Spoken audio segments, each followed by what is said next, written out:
Good day and welcome back to Elementary 72 Gaming.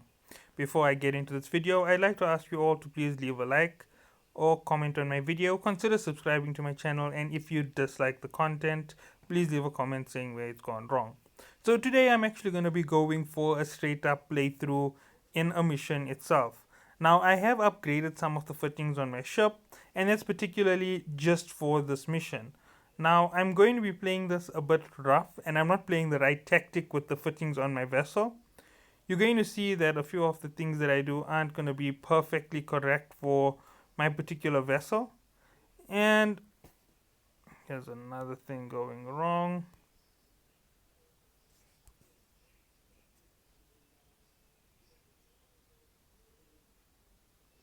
And you will notice that I am actually fighting this live in real time.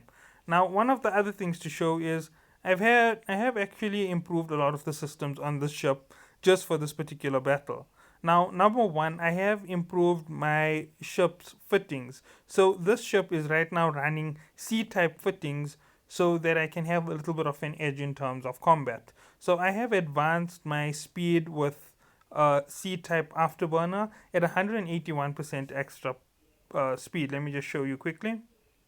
So here's one of the things that I have changed. I did try the Higgs anchor earlier, but that didn't work out the way I was expecting it. The mass and the inertial measurement disruption, they don't affect the velocity, they don't affect the acceleration of the ship like all spaceships are normally affected by their mass and acceleration. Their top speed is affected by their inertia. So the higher the inertia, the slower the vessel can go. Now, technically, that is correct. The faster a heavy vessel goes, the faster it tears itself apart. So basically, they've used some parts of physics to define the way in which these relationships work in game. And as you can see, my ship is very, very lean on its power usage at the moment. I could actually leave my power system running non-stop without much of a negative effect. Now, first thing to note is I just use the capacitor battery on this vessel because this is the one place where it works the best. They have neutralizers on the heavier level opponents, and the fact that it gives you a little bit extra power, you can use it to regain power in the background.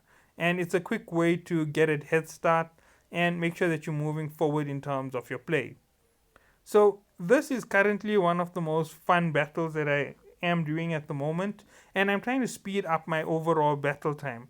Now, what am I doing to improve my battle? I'm actually putting on the C-type equipment one by one, piece by piece. So I intend to complete my low slot first with the C-type equipment. So that's going to be a shield hardener, and then I am going to go and get myself something else in the C-type, most likely a shield extender or an acolyte battery or one of the other fittings. Basically, I'm going to have a whole load of fittings to extend the reach of the ship. And I am actually also going to purchase level 2 rigs for the engineering of this vessel. Now, the reason for it is quite simple. I want to keep this vessel extremely, extremely powerful. And the way I'm going to do that is by improving the power systems in the ship. So as you can see at the moment, I am actually running this battle quite rough, and I'm not really doing very well in terms of how I'm fighting. You can see that I'm taking small amounts of damage each time. Most of it is being negated by the addition of extra speed. Now, due to my afterburner, I'm getting more speed, but my radiuses and my turns are eating a lot of the speed away. And if I was moving in straight lines, I would have better speed than the current speed I'm using. And as you can see, when they webify me now, my speed drops down to within the 500 meters per second mark. Okay, so overall, the ship has been running through these missions very, very efficiently. And I have been using all of the fittings on it basically to ensure that I don't ever run out of power completely or have any negative side effects on the ship. Now, as you can see, I keep using this battery to improve my power regulation. It's also helping me overall with a whole lot of other fittings and systems. Now, running these battles, I don't like really running it so close. Let me just pull out a little bit. You can see that I'm actually putting it in very, very close. Now, the reason for this close range battle style is they don't do enough damage for me to be afraid of them damaging my ship or making me lose the fight. Now, I'm not picking up any loot even though I'm close enough to pick up the loot because I am waiting to finish off that last wave. Now, in the last wave are the two most difficult ships for me to handle, the energy draining vessels. The one is going to neutralize my energy, and that is going to cause me to keep below 60% battery. Now, to counter it, I have uh,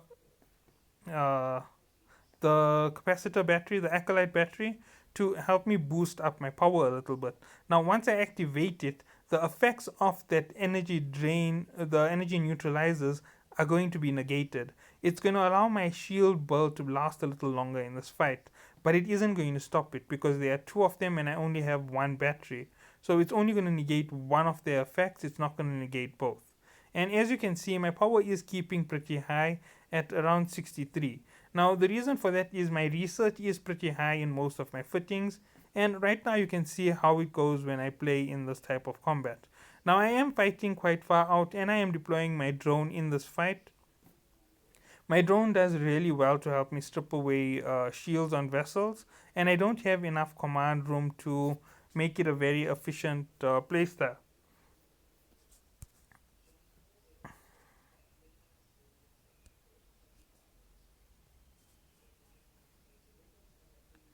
So overall, this is how I'm actually pulling off my play into the game, moving closer and closer into completing this mission in a shorter period of time. Now, round one is only about a 30-minute fight. The last two elites are a little bit tanky, but I can take them on with my current settings in vessels. And it's not really all that difficult. I'm not even going to activate the Acolyte battery right now. I'm just going to activate all of my fittings. Now, as you can see, I am basically moving at 100% power right now, and I am being maintained at around 44%.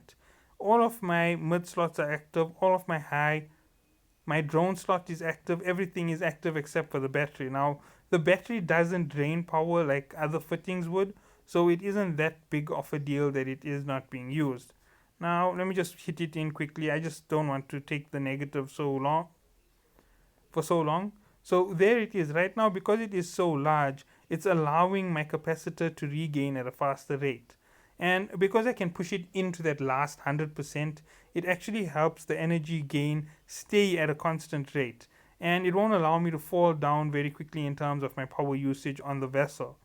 As you can see, it's almost up to above 70%. There you go, back to 70%, and now it's slowly going to come back down, and it's going to allow me to keep repeating the cycle. This is one of the best things about running the Acolyte battery. It gives you that edge in combat. Now, this video is going to be a bit rough. I can't do anything about the noise and anything that comes in the background because there's no way I can redo the fight immediately. I have to complete the battle as it moves. So sorry about any inconvenience in the terms of audio. You're also going to notice that I'm going to swap out my list of where I'm focusing to the station.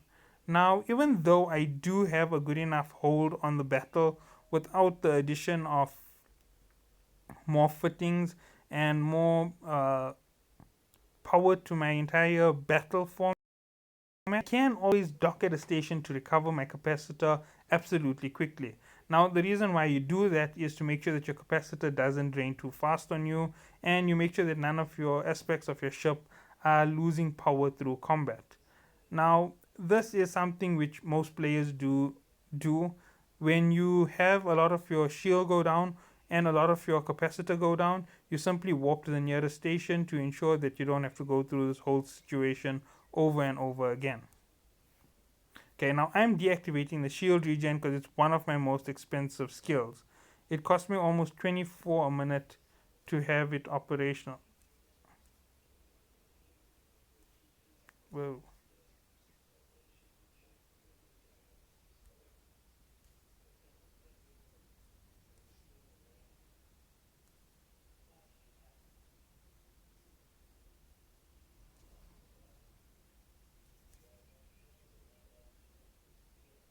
Okay, So right now I am being neutralized, and there is one thing that I have to mention. It is really eating at my power, and I have to make sure that I get into this fight very, very quickly. None of these elites must be allowed to break through me, because the moment they get enough room on me, they're going to eat through my shield. They do have the edge against me, so I have to be careful about how much of damage I take from them. This is something which is critical to my combat style. Okay, let's see if I can recover enough shield. Yeah, one of them is going to go down, and then I'm just going to get rid of him from this list.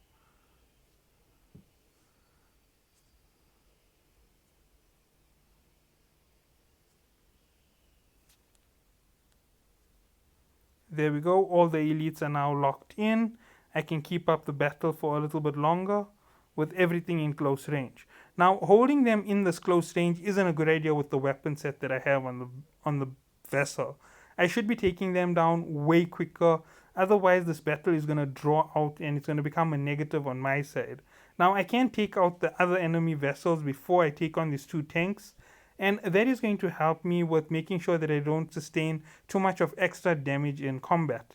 Now, leaving your strongest vessels for last isn't a very good idea, because that is how you lose your vessel in terms of power regain. And as you can see, the neutralizers are really having a negative effect on me. I need to get through the ship really, really fast. Down to 27, back to 35.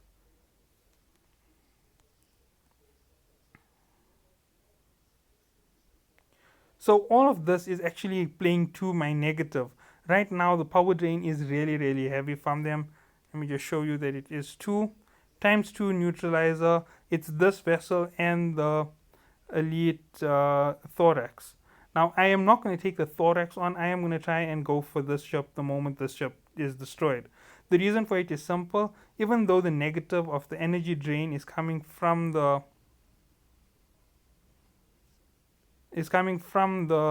thorax, I'd rather get rid of its supporting vessels so that the damage is reduced severely. Once the damage is lowered enough, I can actually take on the thorax a lot easier without having to have to worry about my shield totally running down in no time. So I'm just taking out everything else around it. It should take me a few seconds to go around this vessel and destroy everything else. There we go. And slowly yet surely, you're going to see that my power is going to start recharging more and more, even though I am under the effects of that neutralizer. And you're going to see that this entire strategy that I'm playing isn't right for these weapons. If I was playing this heavy, close range combat style with a rapid missile launcher or torpedo launchers, I would have the absolute edge in this combat, and none of these ships would stand much of a chance against me. But because I'm playing the incorrect weapons, this battle takes a little bit longer than it should. This battle should take me something like 10 minutes maximum from the first wave to the last wave, with me using something like ballistics control to improve my fire in that time. So I could use it to wipe out all these ships before I take on any real negatives. Now you're going to see that I'm going to be changing my focus manually to take out any other ships that are roaming on the outer edge instead of taking on those two elites. I want to take them on last, and I want to take them on alone. And you're going to see that my shield is going to start recovering soon. It's going to start increasing in its range. It's not going to be sitting in this low range below 50. Once it's above 60, I am feeling a lot safer, and you'll see that the damage is even going to start reducing to what I'm taking. And eventually my capacitor will go back up almost completely, because I'm going to be going directly after the thorax and destroying it. Now I am slightly faster than the thorax and the Corley. The thing is, I'm not going to try and pull it to the maximum in this entire fight, because it's not really the smartest of ideas to push myself too hard to try and do something that I can't do. As you can see, my power is going a little bit higher. I'm getting closer to the end shot.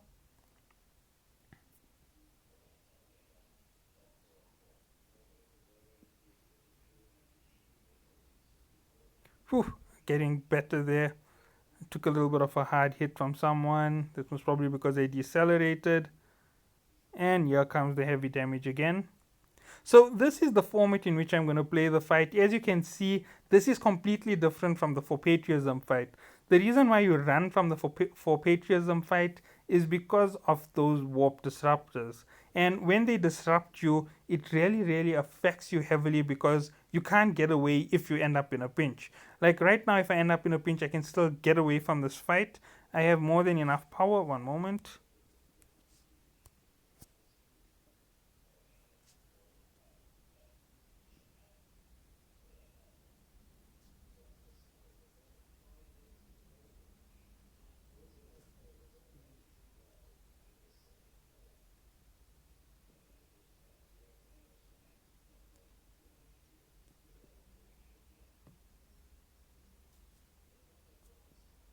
Okay, come on, activate. Right, here we go.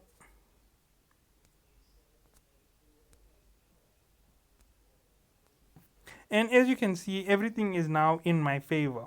The power is going positive to my side.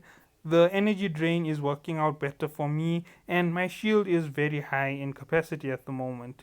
If I want to take this fight on with the best results, I'm going to take out the Thorax now, and this is just about time for me to start making my approach.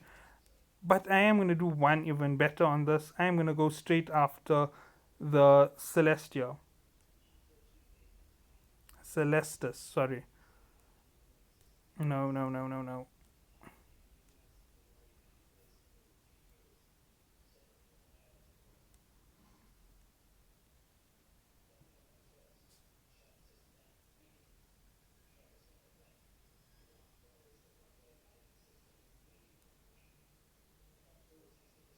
Now here is something of note. The Celestus has more firepower than the Thorax at the moment because it has a wider firepower on the closer range. And once I breach the 13 kilometers, all of its speed tanking ability disappears, and I'm going to do way better against it. And Thorax's energy drain to help it, it is at my disposal almost completely. And there we go. I've now got my close range assault, and it is over for this vessel. So that was this whole fight. So this is how you take down this fight super fast. Now I'm going to deploy the drone as well. The drone does fantastic against shields. So the moment it starts doing damage, it's going to take down the shield very quickly for me. And when it starts extending, the extra damage is going to help everything to my favor. Everything that's being done in terms of this fight has now totally favored my victory. I didn't even take a runaway to a station because I was perfectly fitted for the battle. Now, if I had more C-type gear, this fight would be even more in my favor because more of it will flow to the right path. And if I was running a closer range weapon like maybe torpedo launchers, let me just have a look at C-type torpedo launchers. I'm not really worried about the fight at the moment. It's not going to take down my shield. And I have way more speed than the Thorax, and the Thorax is going to try and close in on me. So that was this battle in the simplest way of speaking. Using a torpedo launcher isn't the smartest idea. You generally would use a torpedo launcher on a heavy shield speed tank build when you know you're going to be able to get very close. So let me look at what the missile launcher torpedo launchers are.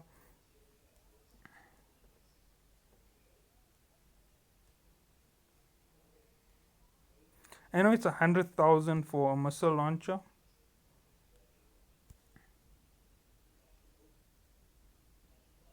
And this is 18,000. I might 20,000 a piece, 100,000 to outfit this vessel, not too expensive. And as you can see, I'm still way ahead in terms of power. My system doesn't even look like it's been drained once in this entire fight. And there we go, another boost to it quickly. Make sure that my recovery works to my favor. And once my capacitor is almost completely healed, I can jump into battle and use it as efficiently as I need to. Now, this is how you take care of this fight really, really efficient. If you were going to do this fight in any other manner, the things which you can change is your weapons. If you were running a regular Challenger missile launcher, a rapid missile launcher, you would do way better than my current long range missile launchers. So that is going to help you, and you must think about this when you pull into these type of battles. It does help a lot to change your formats up and making sure that you have the right fittings on the ship. Now, watching this fight is going to be extremely boring. Without the neutralizer having a proper effect on this ship, it doesn't stop me from breaking right through it. And since it doesn't have that ability to neutralize me, I can keep recovering my shield all the way down right through to the very end of my capacitor. And that is the benefits to me in this fight. As you can see, it does hit quite hard, but I am running a very strong shield regen, and I am running level 2 defense on this vessel. So I have started upgrading it with the completions of this mission. If things keep running at this speed, I most probably will be able to do about 4 or 5 of these missions a day. That's with this current build. It looks like this build is way stronger than I thought it would be. It's actually outdoing my expectations on this entire build completely. I was actually expecting my energy requirement to be somewhere near, uh, what was it? I was actually still expecting the neutralizer to have some effect on me. I was expecting to be in the lower quarter of 20% battery with this entire thing running and helping me up each time. I didn't expect for this fight to be running so far in my favor, right through all the way to the end. And this is the end of the fight. As soon as this one here is destroyed, this is part 1 complete. Now that's how simple it is for this battle. You can have it even simpler and even faster with the right type of weapons. As I said, I messed up and I used the wrong weapons on this ship. If I put on a whole load of torpedo launchers, this fight would already be over. I'd already be cleaning up all of the loot. So let me change my stuff from the station to loot. Now, as you're going to see, the loot is all over the place. I just have to pick up any and all elite loot and hope that I get any. Let's see what it has in it. I'm hoping for Aurora Warp Core Stabilizer. That is a possibility, but no, I didn't get it from this one here. And there was another elite that I destroyed, but it didn't leave a wreckage, so I missed out on one more piece of elite gear in this entire fight. Oh, I don't understand why my energy has gone so low. Oh, that was real low. I think it is using a neutralizer, but the battery is not giving me the negative status effect. Might be the situation. I'll find out in a few seconds when it is destroyed. Well, that should have killed it.